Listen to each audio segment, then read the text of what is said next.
Shocking news reveals how Obama failed and betrayed black people. Surprising? Well, we are about to find out why. Shots broke out in Oakland, California, in the early hours of the new year in 2009, only a few weeks before Barack Obama was to be sworn in as the next president. An unarmed 22-year-old black man was shot dead by Johannes Messerle, a transit cop, while he lay face down in handcuffs on the platform. One Oscar Grant was he. Dozens of people, many of them returning to Oakland from New Year's Eve parties, saw what happened and were horrified.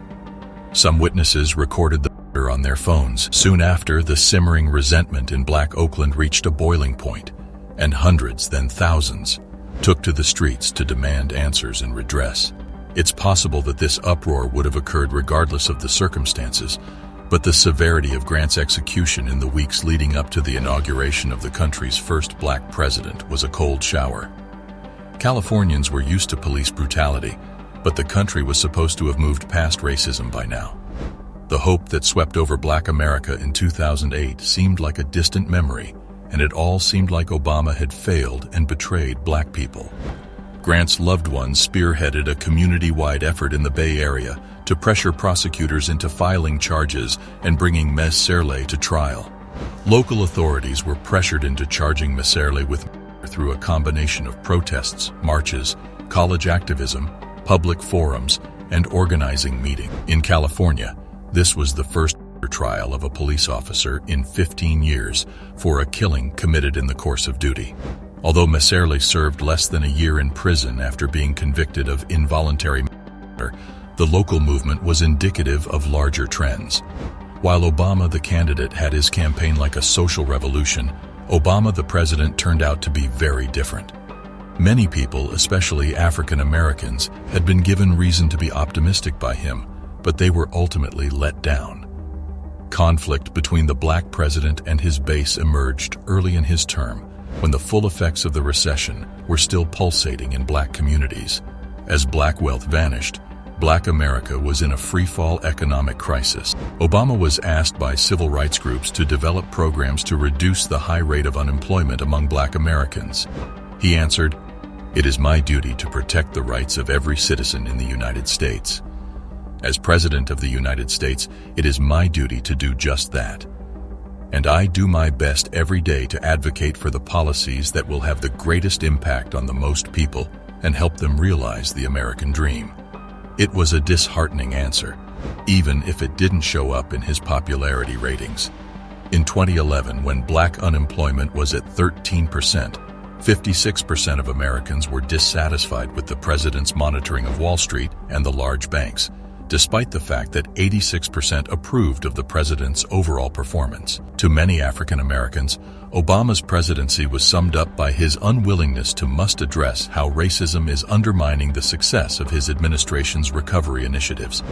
Obama has not exhibited nearly the same restraint when publicly chastising African Americans for a range of behaviors that read like a guidebook on anti-black stereotypes, including parenting abilities, eating choices, and television watching habits, putting all the attention on black people who are poor or working class without addressing the manner in which the criminal justice system has removed black parents from their children's lives is dishonest.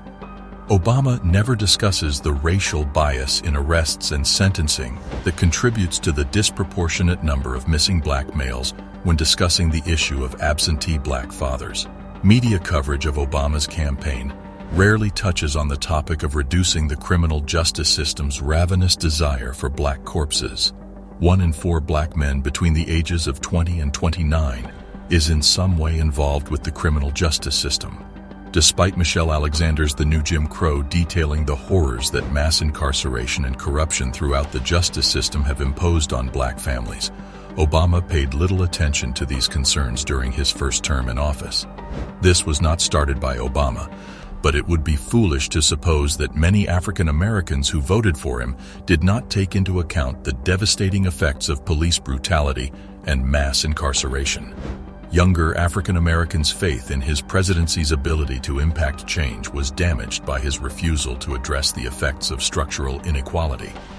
At one point, African Americans in the United States accepted Barack Obama's decision not to utilize his presidential powers to advocate for their interests.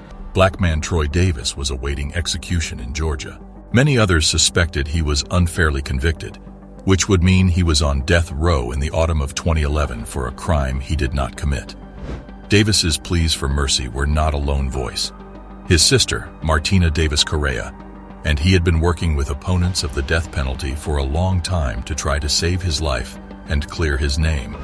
A worldwide movement to have him exonerated from capital punishment had begun by September 2011. As the time of death drew closer, the number of protesters and the intensity of their cries increased. Protests occurred in many different countries. As the international effort to halt Davis's execution took form, support from dignitaries throughout the world began to pour in. Amnesty International, the former director of the FBI, William Sessions, and the European Union all pleaded with the United States to delay his execution. Vincent Fort, a Democrat in the Georgia Senate, has urged those responsible for the execution to refuse to carry it out. On the evening of September 20th, as Davis's execution approached, people from all over the world waited for Obama to say or do anything. But he did neither. He said nothing at all. Instead, Obama had Press Secretary Jay Carney make a statement on his behalf, in which he only said that the president should not interfere in a state-led prosecution. The black president gave in to states' rights in the end, not because Obama could not act as his advisors suggested, but because he declined to do so. This was a watershed moment for Generation O, and a realization of the limits of black presidential power. The efforts of Troy Davis were not for naught. Amnesty International and the movement to abolish the death sentence called for a day of anger and protest the day after Georgia executed Davis. A crowd estimated at over 1,000 people marched down to Occupy Wall Street's makeshift camp on Wall Street. A tipping point occurred in the winter of 2012 when Trayvon Martin was in Sanford, Florida. The killing of Martin, like that of Emmett Till almost 57 years earlier, shattered the illusion that the United States had become post-racial. The little kid Emmett Till was lynched by white men in 1955 during his summer vacation in Mississippi for an alleged racial infraction. The murder of Till exposed the racism and violence at the core of the greatest democracy on earth. Mamie, wanting the world to see how her son had been maimed and died in the land of the free, decided on an open casket burial. Martin's offense was that he was wearing a hoodie, talking on the phone, and going about his business as he walked home, while portraying himself as an up-and-coming security guard.